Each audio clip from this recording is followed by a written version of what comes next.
On tue un homme, on est un assassin.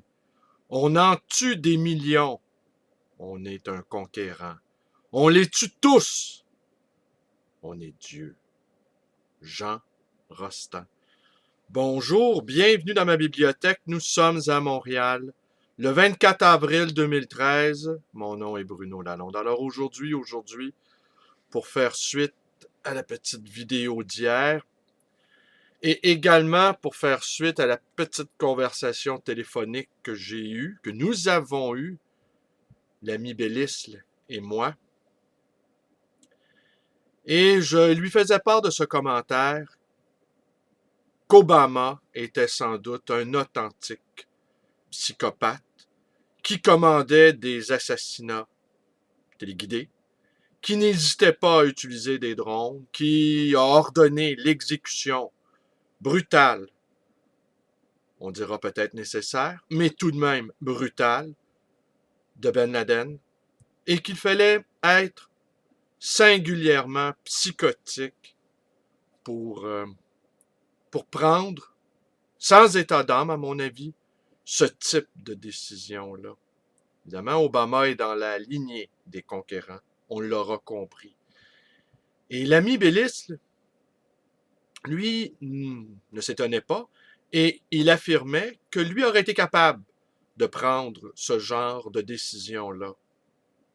Moi aussi, j'aurais été capable, mais je lui soulignais le point suivant. La question n'est pas de prendre ou non la décision. La question est le processus qui nous conduit à se rendre là. Et ça, c'est une toute autre paire de manches. Devenir un psychopathe est pas chose facile, contrairement à ce qu'on pourrait croire. Devenir un psychopathe de l'ampleur d'Obama, bonne chance. Même devenir premier ministre du Québec ou du Canada n'est pas une mince affaire. Alors, quelle est la motivation? Est-ce que le rêve de dominer, de diriger les autres, est-ce que le rêve d'être le maître du monde est un rêve d'enfance? Oui. Quel enfant n'a pas rêvé d'être le maître du monde? Tous les enfants ont rêvé à ça. Mais vient un moment où bien, il faut comprendre que ces rêves-là, ces rêves de toute puissance, ne se réaliseront pas.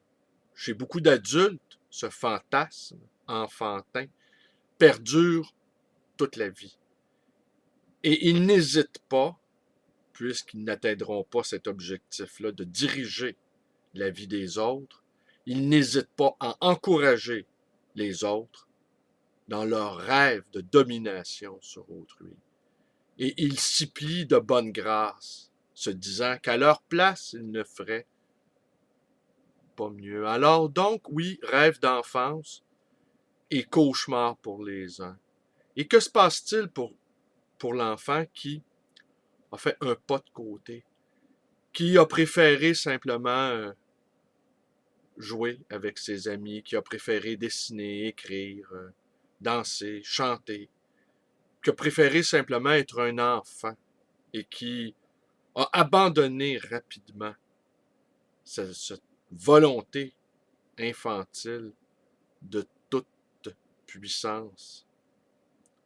Alors oui, le chemin nous conduisant à la politique active et aux plus hautes fonctions est un chemin parsemé de périls. Et pour le politicien, ici je fais une petite parenthèse, je pense à mon ami, à mon autre ami Michel le Roumain, qui lui s'étonnait que François Mitterrand ait eu recours à des diseuses de bonne aventure telles Madame Soleil. Il s'étonnait quand ce pays, la France, ce pays de des cartes, que des politiciens puissent se livrer à des exercices médiumniques, ça lui apparaissait invraisemblable. Et moi, je ne m'étonnais pas de ça. Car quelqu'un qui recherche le pouvoir, tout devient signe. Tout signifie quelque chose.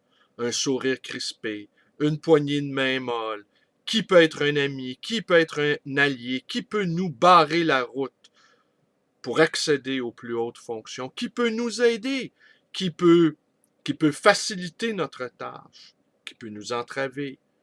Quelle phrase dire, quelle phrase ne pas dire. Tout devient matière à interprétation. Et c'est ainsi hier que je faisais la petite réflexion. À quoi pensait Staline? Ben, Staline, il pensait à Hitler. Il vient à un certain moment, à un certain niveau, où comme c'est très difficile d'avoir le big picture, d'avoir le grand portrait, eh bien, il faut se mettre dans la peau de ses adversaires et de se dire, bon, qu'est-ce qu'il aurait fait, lui, à ma place? Et notre adversaire en fait tout autant. Qu'aurait-il fait à ma place? Et là, puisqu'il pense que je vais faire ça, eh bien, je vais faire ça autrement. Mais puisqu'il sait que je pense, qu'il pense que je vais agir ainsi, alors je vais agir autrement également.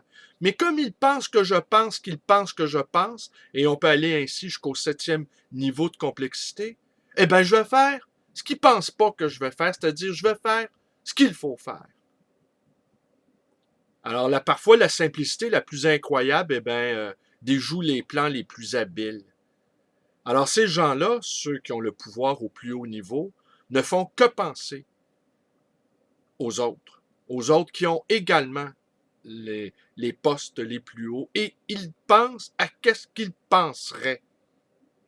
Ils ne pensent pas à nous, autrement dit. Nous ne sommes que des pions, que des fourmis, que des insectes dans leur organigramme. Alors donc, la recherche du pouvoir est une recherche, à mon sens, à mon avis, qui relève d'une psyché malade, et qu'un être humain affranchi ne recherche ni le pouvoir sur autrui et non plus accepte difficilement que quiconque puisse avoir du pouvoir sur lui également. Je pense qu'un adulte fait dédaigne le pouvoir, et je pense également qu'il ne souhaite pas qu'on l'exerce à ses dépens parce qu'il s'est purgé de ses mauvaises aspirations relevant d'une enfance mal digérée ou mal assumée. Alors voilà, c'est tout pour aujourd'hui. C'était une petite vidéo improvisée. Je vous remercie d'être avec moi. Mes vidéos vous plaisent, vous connaissez la suite. Ma page Facebook, vous pouvez la visiter. Vous pouvez devenir un ami si le cœur vous en dit. Vous pouvez également me téléphoner dans le 514-736-0999. Et vous pouvez également me rendre visite à cette librairie d'occasion et d'anciens, le livre voyageur, un lieu de très, très, très, très petit pouvoir. 600 pieds carrés où je me meus au milieu de mes amis, au milieu de mes clients et au milieu de ces livres si silencieux et si inoffensifs. Merci et bonne journée à tous.